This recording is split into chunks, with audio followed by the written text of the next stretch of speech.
Hi යාළුවනේ අදත් සාදරයෙන් පිළිගන්නවා මගේ YouTube channel එකට. ඔයගොල්ලෝ තාමත් මගේ channel එක subscribe කරලා නැත්නම් මේක subscribe කරලා පොඩි උදව්වක් දෙන්න කියලා මම ඉල්ලා සිටිනවා. ඔයගොල්ලෝ මේකට අලුත් එක්ක නම් notification on කරලා bell icon එක click කරලා මට ඉතින් මම අලුතෙන් දාන වීඩියෝ බලලා පොඩි උදව්වක් කරන්න කියලා ආදරෙන් ඉල්ලා සිටිනවා. අපි යමු අපේ අද වීඩියෝ එකට. අද වීඩියෝ එක නම් coding part එකක් නෙමෙයි.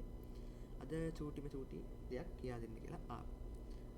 දැන් ඕගොල්ලෝ කම්පියුටර් එක හොඳට පාවිච්චි කරනවනේ. කොයි වෙලෙත් කම්පියුටර් එකේම දැන් බැරි හරි ඕගොල්ලෝ වැඩක් කරද්දී එකපාර වැඩ දෙක තුනක් කරන්න ගියාට පස්සේ කම්පියුටර් ස්ලෝ වෙනවා. රීසයිකල් බින් එකේ තියෙන ඒවත් අයින් කරලා නම්. ඒ කොච්චර දේවල් කරත් කම්පියුටර් ස්ලෝද? ස්ලෝ නම් අපි ඒකට පොඩ්ඩක් විසඳුමක් ගන්න ඕනේ.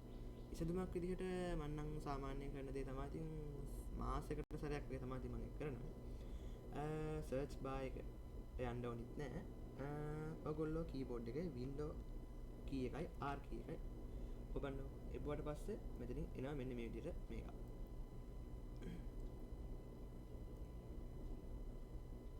මේක ආවට පස්සේ මේකේ ටයිප් කරන්න temp කියලා. TEMP. ඕකේ කරා.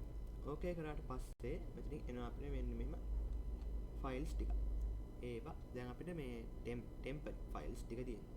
ඒවා අපේ පරිගණකයට වැඩක් නැහැ. අපි ඉන්ස්ටෝල් කරපුවා ඩිලීට් කරාට පස්සේ අර ඉතුරු වෙන වැඩක් නැති ඒවා ටික තමයි තියෙන්නේ. ඊට පස්සේ එහෙම ආවට පස්සේ control plus A එක ඔබලා ඔක්කොම සිලෙක්ට් කරලා ඉවරලා මේ ටික අපිට ඩිලීට් කරගන්න පුළුවන්. ඩිලීට් වෙන්න තියෙවක් තියෙනවා. ඒවා ගැන හිතන්න එපා. ඒවා ටික ස්කිප් කරලා අනිත් ටික ඩිලීට් කරගන්න. ඊට පස්සේ ආයෙමත් desktop එකට ආවට පස්සේ ආයෙමත් window key එකයි R key එකයි දෙකම එකපාර ඔබන්න. ඊට පස්සේ temp නේ. temp එකට පස්සේ මේ වගේ ඊට පස්සේ I prefetch කියලා ටයිප් කරගන්න. PREFETCH prefetch කියලා ටයිප් කරගත්තට පස්සේ ඒකත් enter කරගන්න. enter කරගත්තට පස්සේ ඒකෙත් එනවා මේ වගේ මේවා ටික. ඒකත් අර විදිහටම control plus A ඔබලා ඉවරලා ඔක්කොම ටික select කරගෙන ඉවර වෙලා delete කරගන්න. එතකොට ඒක අර ඕනිම කරන ඒවා ටික දෙක තුනක් නැකෙන ඒවා ටිකක් තියෙනවා. ඒ ටික skip කරලා ඉවරලා අනිත් ටික ඔක්කොම delete කරගන්න. ආයෙමත් window key එකයි R key එකයි ඔබලා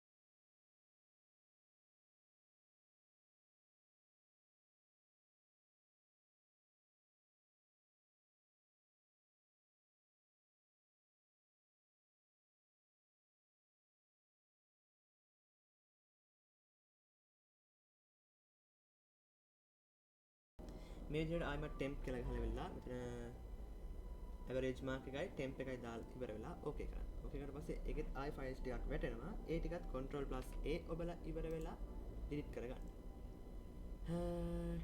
delete වෙන ෆයිල් දෙයක් තියෙයි. ඒ ටික skip කරලා ඉතින් අලුතෙන්ම delete කරගන්න.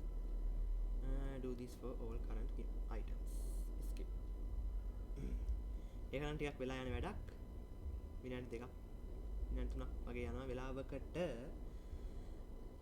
කොහොම හරි එන්න එහෙම ඒ ටික ඩිලීට් කරගත්තට පස්සේ කම්පියුටර් සාමාන්‍යයෙන් ටිකක් ස්ලෝ වෙලා තිබ්බනම් ඒ ගතිය අඩු වෙන්න ඉඩ තියෙනවා. රීසයිකල් බින් එකට ගිහිල්ලා ඒ ටික ඩිලීට් කරගන්න ඔක්කොම. ස්ටෝරේජ් එක ලොකු අඩුවීමක් සිද්ධ වෙන්නේ නැහැ ඉතින්. එහෙම කරා කියලා. දැන් අපි නිකමට ගිහින් බලමු. තාම ඉතින් ඒ විදිහට තමයි මගේ. ලොකු අඩුවීමක් උනේත් නෑ. එනවාට කම්පියුටරේ අර තියෙන වැඩක් නැති ෆයිල්ස් ටික ඩිලීට් කරගත්තට පස්සේ ඊට ප්‍රමාණය වැඩි වීමක් සිදු වෙන්න පුළුවන් ඉතින්.